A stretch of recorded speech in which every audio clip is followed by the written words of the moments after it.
శ్రీ గురుభ్యో నమః. శ్రీ సాయిలీలామృతం అధ్యాయం 18 షిరిడీలో ఉత్సవాలు. పల్లకీ చావడి ఉత్సవము.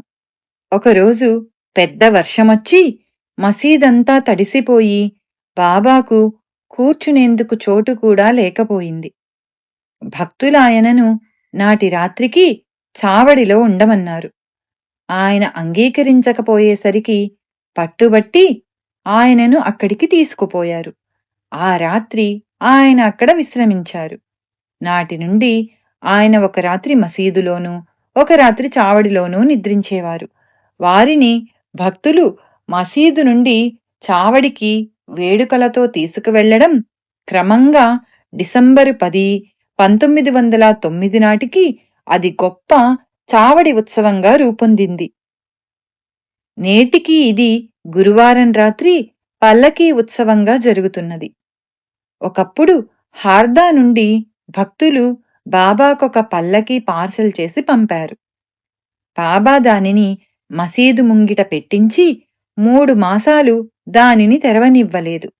ఒకరోజు రఘువీర్ పురందరే చనువుగా, బాబా, ఈరోజు పల్లకీ బయటకు తీసి పూలతో అలంకరించి అందులో మిమ్మల్ని చావడికి తీసుకుపోతామన్నాడు. సాయి ఆ పార్సిల్ విప్పడానికే ఒప్పుకోలేదు. అయినా అతడు పంతంగా విప్పుతుంటే బాబా గద్దించి పట్టరాని కోపంతో సటకా తీసుకుని చంపేస్తానని అతని మీదకు పరిగెత్తారు. భక్తులు భయంతో పారిపోయారు. పురందరే అదేమీ పట్టించుకోకుండా నెమ్మదిగా పార్సిల్ విప్పి పల్లకీని పూలతో అలంకరించాడు. ఇక బాబా మౌనంగా ఉండిపోయారు. అది చూచిన పురందరే పంతంగా, ఇక నుండి మిమ్మల్ని పల్లకీలో ఊరేగింపుతో చావడికి తీసుకెళ్తాము అన్నాడు. అలా మాత్రం ఎన్నటికీ జరగనివ్వను అన్నారు బాబా. అతడు, అయితే పల్లకీ ఖాళీగా మోసుకుపోతామా ఏమి అన్నాడు. సాయి ఉగ్రులై, నీవు ముందు బయటికి పోతావా లేదా అని చెడ్డగా తిడుతూ సటకాతో బెదిరించారు. అతడు త్వరగా ఆ పని పూర్తి చేసి స్వగ్రామం వెళ్ళిపోయాడు. అతడు అనుమతి కోరినప్పుడు బాబా ఏమీ మాట్లాడకుండా ఊది ఇచ్చారు. తర్వాత చావడికి వెళ్లవలసిన రోజు సాయంత్రమయ్యేసరికి భక్తులందరూ మొట్టమొదటి పల్లకీ ఉత్సవానికి మసీదు వద్ద చేరారు. బాబా మాత్రం పల్లకీ ఎక్కనని భీష్మించారు. ఊరి నుంచి అప్పుడే వచ్చిన పురందరే తాను సిద్ధం చేసిన పల్లకీ లేకుంటే తాను ఉత్సవానికి రానన్నాడు. భక్తులెంత బ్రతిమాలినా బాబా తమ పట్టుదల విడువలేదు. చివరకు పల్లకీలో వారి పాదుకలు ఊరేగించాలని, సాయి పాదచారి అయి ఊరేగింపుతో వెళ్లాలని రాజీ కుదిరింది. బాబా, పల్లకీ నేను కూడా మోసేదా అన్నాడు పురందరే. వద్దు, నీవు 125 వత్తెల దివిటీ పట్టుకో అన్నారు బాబా. అలా దివిటీల ఊరేగింపుతో పల్లకి చావడి చేరింది. నాటి ఉత్సవమయ్యాక సాయి పల్లకీని మసీదులో పెట్టనివ్వలేదు. కనుక 3-4 రోజులు అది చావడిలోనే ఉన్నది. చివరికి ఎలాగో ఒక రాత్రి మాత్రం మసీదు ముంగిట ఉంచనిచ్చారు. ఆ రాత్రి దానికున్న 2 వెండి సింహాలు దొంగలెత్తుకెళ్లారు. కనుక దానికొక షెడ్డును నిర్మించనారంభించాడు పురందరే.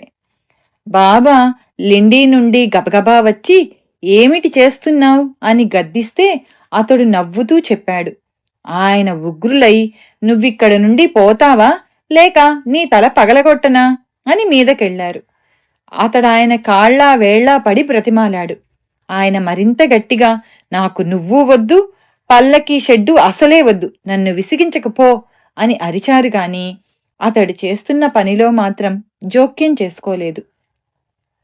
మధ్యాహ్నం ఆరదయ్యాక భక్తులందరూ భోజనాలు చేసి తిరిగి మసీదు చేరినా పురందరే మాత్రం వెళ్లకుండా పనిచేస్తూనే ఉన్నాడు. సాయి కొన్నిసార్లు అతనికి నెమ్మదిగా చెప్పారు, మందలించారు, గద్దించారు, భోజనాలకి వెళ్లకుంటే కొడతానని బెదిరించారు. అయినా అతడు వినిపించుకోలేదు. పట్టరాని కోపంతో పలుకకుండా పదే పదే అతనికేసి చూస్తారు. చేత్తో పొట్ట తడుముకుంటారు. ఆ పనికిమాలినవాడు భోజనానికి కూడా పోకుండా నా ప్రాణం తీస్తున్నాడు, నువ్వైనా పిలుచుకుపో అని కాకాసాహెబ్తో చెప్పారు. అతడు సెలవు పెట్టాడు. అదయ్యేలోగా పని పూర్తి చేయాలని చూస్తున్నాడు. అతనిని భోజనానికి పిలుచుకెళ్ళనా అన్నాడు కాకా. వాడు రాడు, ఆ మూర్ఖుడు నేను చెప్పినా వినలేదు అన్నారాయన. వెంటనే పురందరే వారి పాదాలపైబడి పసిపిల్లవానిలా ఏడుస్తుంటే ఎందుకేడుస్తావు, ఊరుకో అన్నారు బాబా. అతడు కళ్ళు తుడుచుకొని పొద్దుటి నుంచి నన్నింతలా తిడుతున్నారు, కొడతాను చంపుతాను అని బెదిరిస్తున్నారు. కాని నేనొక్క పూట భోజనం చేయకపోతే అంత తల్లడిల్లిపోతున్నారే, నాపై మీకెందుకంత దయ, మమ్మింతలా పట్టించుకునేదెవరు అన్నాడు. నోర్ముయ్, వెళ్ళి భోజనం చెయ్యి, కడుపు మండిపోతుంది అన్నారు బాబా. అతడు 2 అడుగులు వేసి చటుక్కున వెనక్కు తిరిగి నేను వెళితే మీరిదంతా పీకేస్తారు అన్నాడు. బాబా ప్రసన్నులై నేనేమన్నా రాక్షసుడనా, నేనలా ఏమీ చెయ్యనులే అన్నారు. అతడు భోంచేసి వచ్చి సాయంత్రానికల్లా ఆ షెడ్డుకొక తలుపు బిగించాడు. అప్పుడు పల్లకి ఆ గదిలో పెట్టి సాయికి నమస్కరించి, బాబా, సెలవైపోయింది, నేను వెళ్ళాలి, ఇంకా ఒక్క తలుపు బిగించాలి, ఆ పని తాత్యాకు అప్పగించి వెళతాను అన్నాడు. ఆ పని రేపాలోచిస్తాములే, నీవు పోయి విశ్రాంతి తీసుకో అన్నారు బాబా. తెల్లవారగానే అతడు మళ్లీ సాయిని సెలవు కోరాడు. అక్కడికి వెళ్ళి ఏం చేస్తావు, మనం ప్రారంభించిన పని పూర్తి చెయ్యాలి, కాని ఇంకొకరికి అప్పగించకూడదు, వీలైనంత తరచుగా సిరిడీ వస్తుండాలి అన్నారు బాబా. మీరు సంకల్పిస్తేనే రాగలం అన్నాడు పురందరే. సిరిడీకి నేనందర్నీ పిలుస్తాను, కాని రావడానికి అందరూ సిద్ధంగా ఉండరు, పని పూర్తి చేసి కాకడ ఆరతయ్యాక వెళ్ళు అన్నారు. పురందరే మర్నాడు వెళ్ళాడు. అప్పటినుండి చావడి ఉత్సవం పల్లకీ ఉత్సవంగా మారింది. ఆ ఉత్సవానికి ముందే భక్తులంతా మసీదు ముంగిట చేరి తాళాలు, చిడతలు మొదలగున వాద్యాలతో భజన చేసేవారు. ఇంతలో అబ్దుల్లా, రాధాకృష్ణ అయి ఇద్దరూ వీధులన్నీ శుభ్రం చేసి, నీళ్లు చల్లి, ముగ్గులేసి, మసీదు నుంచి చావడిదాకా పాటమీద గుడ్డలు పరిచేవారు. వెనుక చిన్న రథము, కుడివైపున తులసికోట, ఎదుట సాయి, మధ్యలో భక్త బృందము ఉండేవారు. కొందరు మసీదు గేటు వద్ద దివిటీలు సిద్ధం చేస్తుంటే, కొందరు పల్లకీనలంకరించేవారు. కొందరు దండాలు ధరించి సద్గురు సాయినాథ్ మహారాజ్ కి జై అని కేకలేస్తూ ఉండేవారు. మసీదంతా దీపాలతోనూ తోరణాలతోనూ కళకళ్లాడుతూ ఉండేది. దాని ఎదుట ముంగిట్లో చక్కగా అలంకరించిన శ్యామకర్ణ అనే గుర్రం నిలబడేది.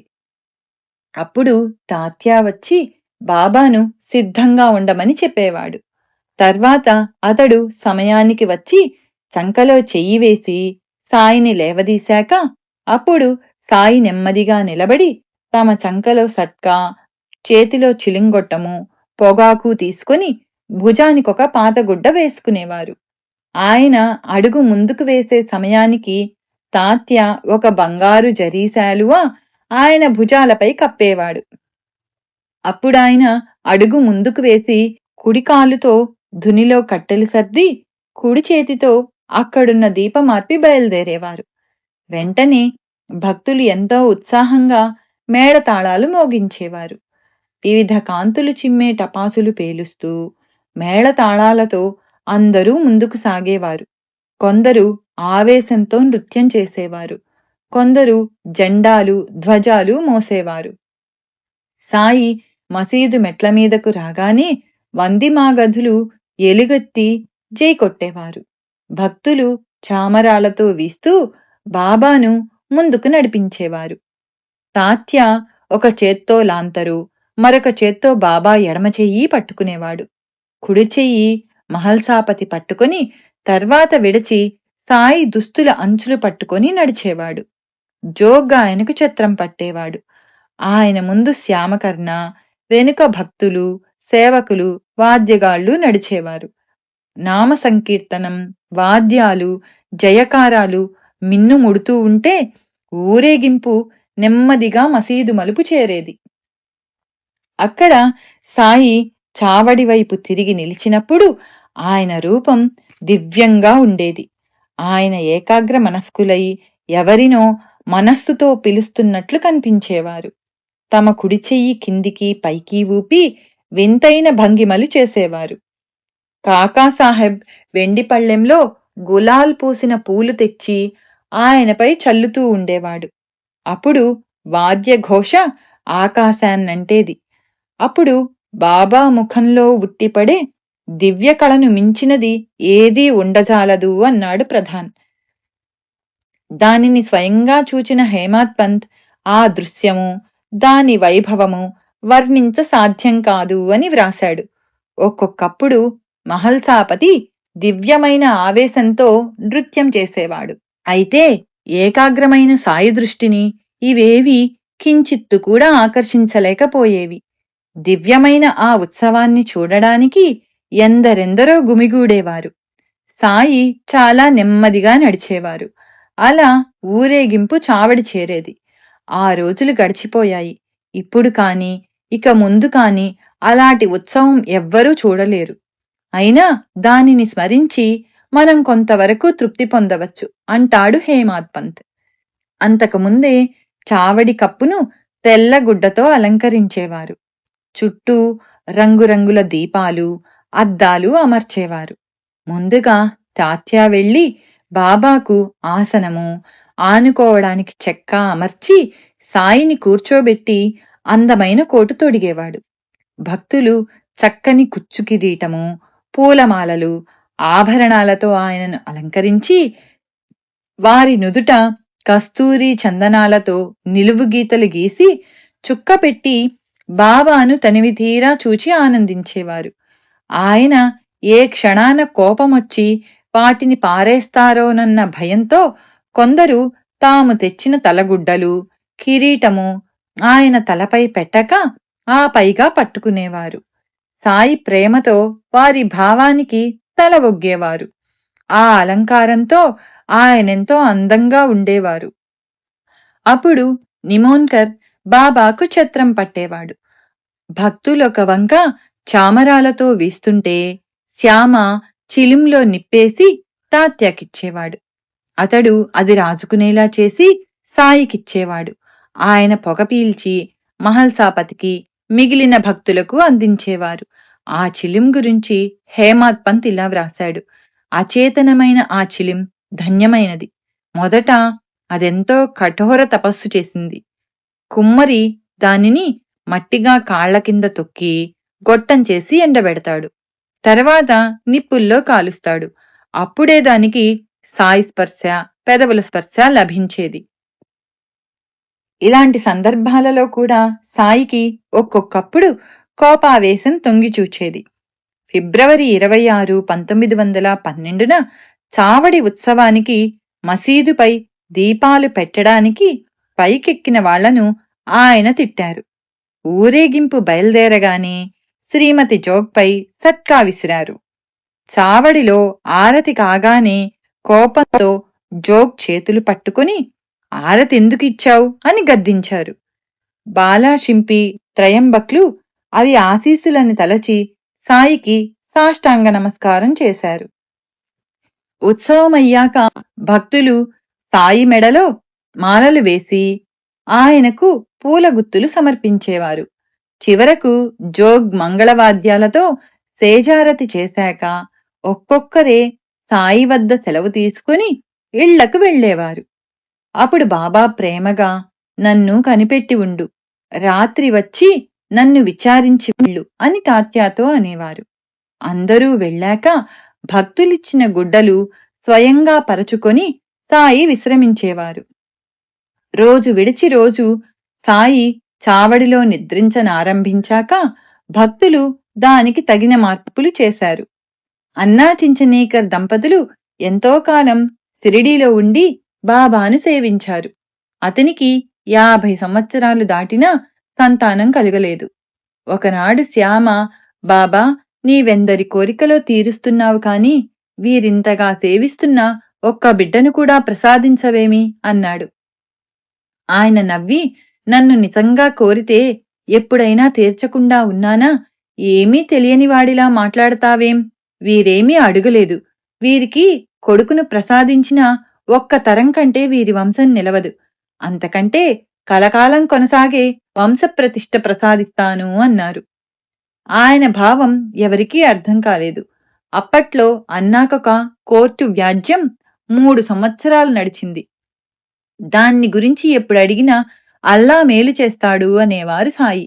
ఒకరోజు అతడు వ్యాజ్యంలో ఓడిపోయినట్లు ఎవరో జాబు వ్రాశారు. అది తీసుకుని దీక్షిత్ అన్న కోపంతో మసీదు చేరగానే సాయి ఉగుర్లై, ఈ ముసలాడికి నా మీద నమ్మకం లేదు. ఆ ఉత్తరం అవతల పారేయండి అని కసిరారు. కొద్ది నెలల తర్వాత కోర్టువారు అన్నాకు అనుకూలంగా 1800కు డిక్రీ చేశారు. ఆ భక్తులిద్దరూ సంతోషంతో బాబా వద్దకొచ్చి ఆ పైకమంతా దక్షిణగా వారినే తీసుకోమన్నారు. ఆయన నవ్వి, అది నేనేం చేసుకుంటాను? నాకు ఇల్లా కుటుంబమా? నీవే తీసుకో అన్నారు. చివరకు సాయికి ఆశ్రయమైన చావడి మరమ్మత్తుకు ఆ పైకం వినియోగించారు. అందుకే అక్కడ లక్ష్మీబాయి దామోదర్ బాబరే అని ఆ దంపతుల పేర్లుంచారు. నిత్య ఆరతులు. ప్రతిరోజు ఉదయం 5 గంటల ప్రాంతంలో భక్తులందరూ ఛత్ర చామరాలు, దండాలు తీసుకుని ఆరతికి మసీదు చేరేవారు. ఒకరు బాబా పక్కన నిలబడి ఛత్రం పడితే ఒకరు చామరంతో వీస్తుండేవారు. అప్పుడు మేఘుడు అంతా సిద్ధం చేసి బాబాకు ఆరతిచ్చేవాడు. వెంటనే భక్తులందరూ శ్రీ సచ్చిదానంద సమర్థ సద్గురు సాయినాథ్ మహారాజ్ కి జై అని ఎలుగెత్తి చాటి తాళాలు చేతులు తడుతూ ఆరతి పాడేవారు. ఆరతి తమ ఎదుట తిరగకుండా ఛత్రచామరాలు పట్టినవారు దూరంగా ఒదిగి నిలిచేవారు. తర్వాత ఒక్కొక్కరే సాయికి నమస్కరించి ఊది తీసుకుని కాలకృత్యాలకెళ్లేవారు. కొద్దిమంది బాబా సన్నిధిలో కూర్చునేవారు. ఇలా రోజుకు 4 ఆరతులు జరిగేవి. మేఘుడు జీవించి ఉన్నంతకాలం అతడే ఆరతిచ్చేవాడు. తర్వాత బాపూసాహెబ్ జోగ్ ఆ కార్యక్రమాన్ని స్వీకరించాడు. అవి నేటికి ఇలానే జరుగుతున్నాయి. లెండి యాత్ర. రోజూ ఉదయం 8:30 గంటల ప్రాంతంలో సాయి లెండికి వెళ్లి వచ్చేవారు. అప్పుడు మొదట మసీదు ముంగిట వాద్యగాళ్లు చేరి మేళం వాయించేవారు. టోపీ, దండం, ప్రత్యేక దుస్తులు ధరించిన 2 సేవకులు మసీదు మెట్ల వద్ద నిలచేవారు. వారందరితో కలిసి సాయి బయటకొచ్చి మసీదు మలుపులో మారుతి ఎదుటకొచ్చి అటువైపుకు కుడిచేత్తో చిత్రమైన సైగలు చేసేవారు. తర్వాత 4 దిక్కుల వైపు తిరిగి తీక్షణంగా చూస్తూ అవే సైగలు చేసేవారు. తర్వాత గురుస్థానం దగ్గరనున్న వీధుల కూడలిలో నిలిచి అచటి వేప చెట్టు వైపుకు చూస్తూ తమ గురుస్థానానికి శ్రద్ధాంజలి చెప్పుకుంటున్నట్లు సైగ చేసేవారు. తరువాత మిగిలిన 3 దిక్కుల వైపుకు అలానే సైగలు చేసేవారు. వాడాలోని వారు, అప్పుడే షిరిడీ చేరిన భక్తులు వారిని అక్కడ దర్శించి నమస్కరించుకునేవారు. తర్వాత ఆయన దక్షిణంగా ఉన్న వీధుల కూడలిలో నిలిచి సైగలు చేసేవారు. ఇప్పుడక్కడ గుర్తుగా గూటిలో సాయి పాదుకలు ప్రతిష్ఠించారు. అక్కడ పిలాజీ గురవ్ ఇల్లు మాత్రమే ఉండేది. అక్కడ నుండి లెండి కనిపించేది.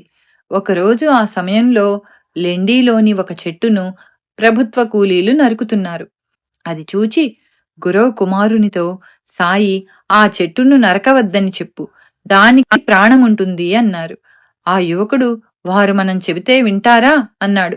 క్షణంలో బాబాకు కోపం వచ్చి, వెధవా, నీకెంత తెలివి పెరిగిందిరా అని అతణ్ణి, పక్కనే చూస్తూ ఊరుకున్న బూటి, జోగ్, ఫస్లేలను కూడా కొట్టారు. కాని మరుక్షణమే శాంతించారు. తర్వాత ఆయన దక్షిణంగా ఇప్పుడు విఠలుని మందిరమున్న చోట ఆ ఇంటి గోడను ఆనుకొని నిలిచేవారు. భక్తులు ఆయనకు మరలా నమస్కరించుకున్నాక ఇంకా దక్షిణంగా చౌరాస్తాలో నిలిచి అన్ని దిక్కుల వైపు సైగలు చేసేవారు. అక్కడ నుండి పడమరగా ఇప్పుడు కానిఫ్నాథ్ మందిరమున్న చోట రహదారి పక్కనే నిలచి మొదట ఖండోబా వైపు, తర్వాత మిగిలిన దిక్కుల వైపు తిరిగి సైగలు చేసేవారు. అక్కడ నుండి ఉత్తరంగా రహదారి పక్కనే నడిచి లెండీకి చేరేవారు. అందులోకి దక్షిణంగా ఉండిన చిన్న బాటన సాయి, అబ్దుల్లా లెండీలోకి ప్రవేశించేవారు. మిగిలిన వారు తూర్పుగా ఉన్న బాట వద్ద వేచి ఉండేవారు. సాయి ఆ తోపులో నిత్యకృత్యాలు తీర్చుకునేవారు. మానవ శ్రేయస్సు కోసం సాయి నిత్యమూ అక్కడ సల్పిన కృషికి ఆ చెట్లు, ఆయన స్థాపించిన శాశ్వతమైన జ్ఞానజ్యోతికి ఆ నందదీపము సంకేతాలుగా నిలిచాయి. అక్కడ నిత్యకృత్యాలు తీర్చుకున్నాక సాయి వచ్చిన దారినే తిరిగి వచ్చేవారు కాని తూర్పుగా దగ్గర దారిన మసీదుకొచ్చేవారు కాదు. జీవుల శరీరంలో శ్వాస, ప్రకృతిలోని మానవతా ధర్మాలలాగా సాయి కూడా తమ పంథాను ఎన్నడూ మార్చేవారు కాదు. షిరిడీలో మనం ఎప్పుడు నడిచినా ఆ బాటలోని ప్రతి ఇసుక రేణువు సుమారు 60 సంవత్సరాలు సాయి సంచారంతో పవిత్రమైనదని గుర్తుంచుకోవాలి. ఉరుసు శ్రీరామనవమి. షిరిడీలో జరిగే పండుగలన్నింటిలో మత సామరస్యమే సాయి సంకల్పం గనుక షిరిడీలో శ్రీరామనవమి జరపాలని హిందువులకు, ఉరుసు జరపాలని ముస్లింలకు స్ఫురించింది.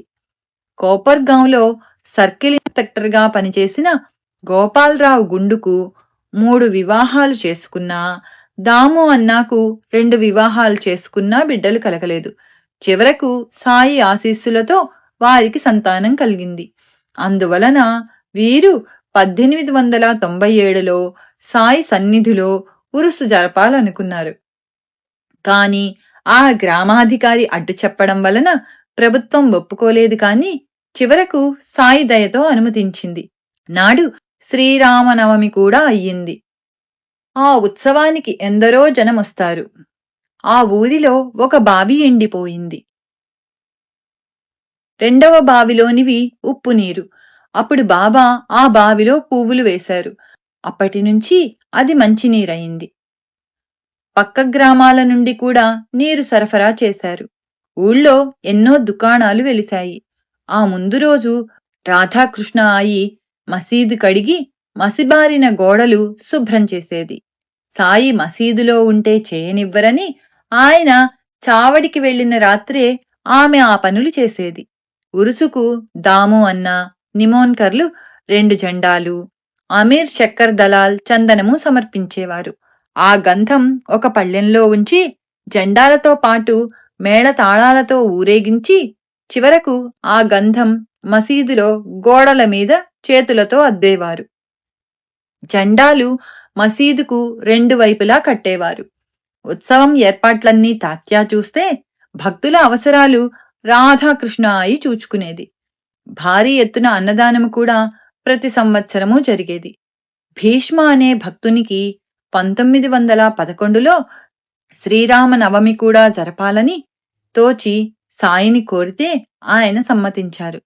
సంత్వాడ అంటే సొంటి, పటిక బెల్లం పొడి కలిపిన ప్రసాదం రాధాకృష్ణ ఆయి తయారు చేసేది. మసీదంతా పచ్చని తోరణాలు కట్టారు.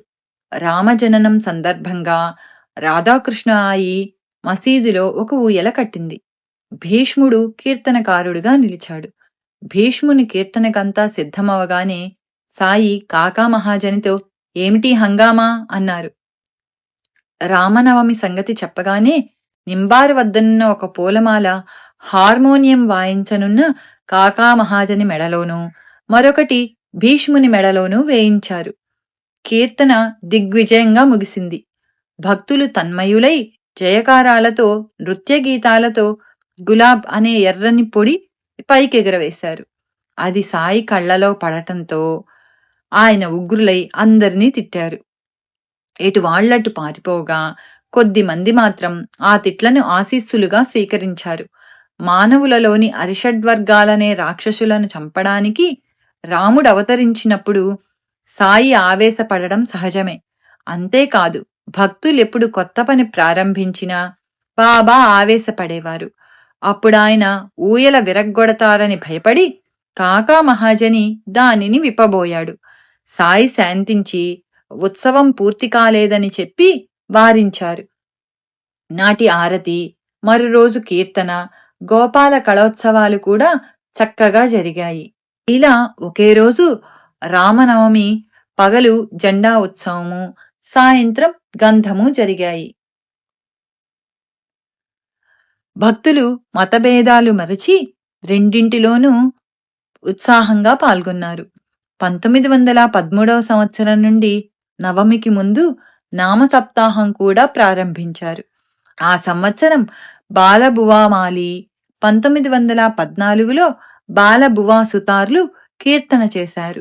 ఆ తర్వాత నుండి సాయి ఆ సేవను దాసగణుకు అప్పగించారు. క్రమంగా ఆ ఉత్సవానికి వచ్చే జనుల సంఖ్య కొన్ని సంవత్సరాలలో 75,000 దాకా పెరిగింది.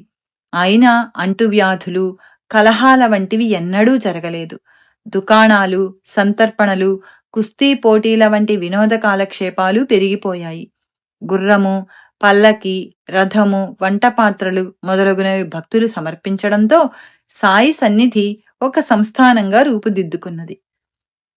అయినా నేటి విద్యుద్దీపాలకు అతీతంగా వెలిగే నక్షత్ర గ్రహ గోళాలలాగా, మహానగరాల సవ్వడి మాటునున్న అతి సామాన్యము, అపారము అయిన ఆకాశంలాగా ఈ వైభవం చాటున సాయి మాత్రం మహత్తరము, అతి నిరాడంబరము అయిన జీవితాన్నే కొనసాగిస్తున్నారు.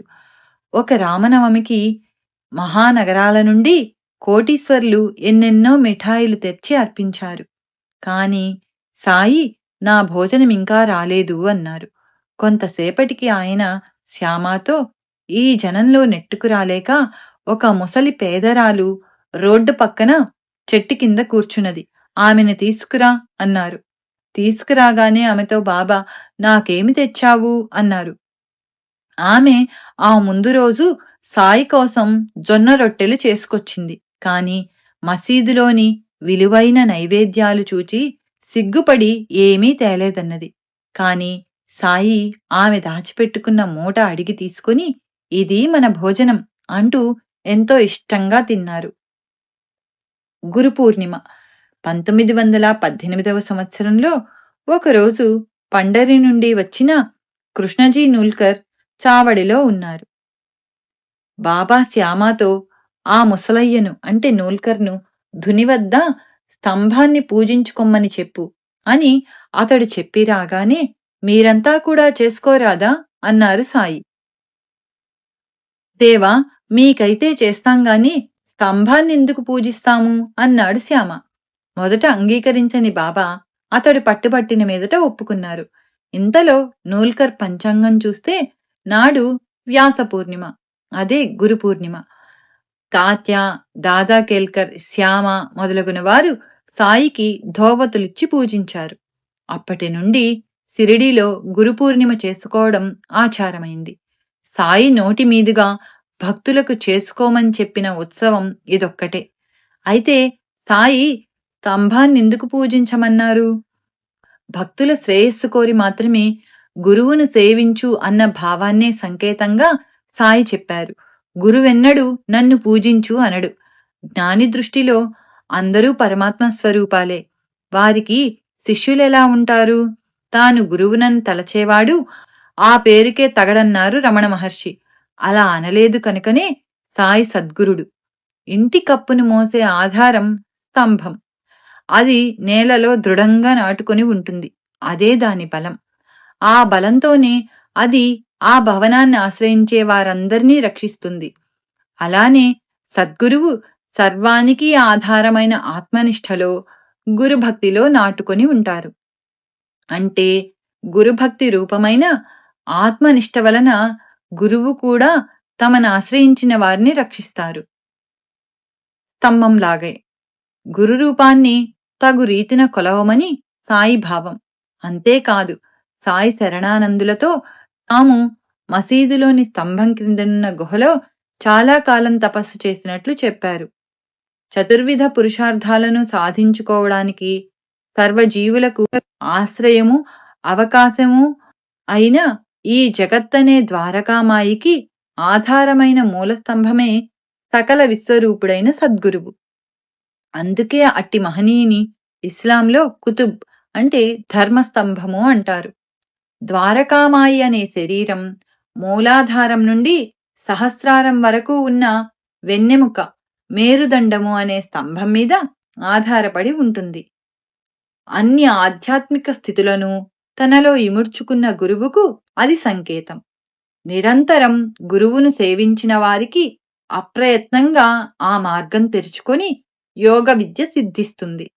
సాయికి వారి గురువు వలన సిద్ధించినట్లు. అదే సాయి చెప్పినది. గోపాలరావు గుండ్ ఒకసారి శిథిలమైన మసీదును మరమ్మత్తు చేయించాలని రాళ్లు తెప్పించి చెక్కించాడు. ఆ తర్వాత పని నానా చందోర్కర్కు, నేల చదును చేసి బండలు పేర్చడం కాకా దీక్షిత్కు అప్పగించారు బాబా. మొదట శ్రీ సాయి ఇందుకు ఒప్పుకోలేదు. మహల్సాపతి ఎలాగో ఒప్పించాడు. సాయి చావడిలో నిద్రించిన రాత్రి మసీదులో నేల బాగుచేసి ఎత్తైన పీఠం అమర్చారు. నాటి నుండి సాయి గోనె మీద కూర్చోవడం మాని దానిపై కూర్చోనారంభించారు. 1914వ సంవత్సరంలో భక్తులెంతో శ్రమపడి మసీదు ముంగిట బాగుచేశారు. మొదట అది చాలా చిన్నదిగా ఉండి భక్తులకు ఎంతో ఇబ్బందిగా ఉండేది. దానిని పెద్దది చేసి పైన కప్పించాలని కాకా దీక్షిత్ పని ప్రారంభించాడు. రాత్రంతా కష్టపడి భక్తులు కమ్ములు నాటారు. ఉదయాన్నే చావడి నుంచి వచ్చిన సాయి అది చూచి కోపించి ఆవేశంతో 2-3 కలిసిగాని నాటనలవిగాని ఆ కమ్మెలను ఒక్కరే పీకి పారేశారు. ఆయన ఒక చేత్తో కమ్మె పెరికివేస్తూ మరొక చేత్తో సమీపంలోని తాత్యా పాటిల్ గొంతు పట్టుకున్నారు. అతని తలపాగా బలవంతాన లాక్కుని దానికి నిప్పంటించి ఆ కమ్మెపాతిన గుంటలో వేశారు. కోపంతో సాయి కన్నులు ఎర్రగా అగ్నికణాలలాగా వెలిగాయి.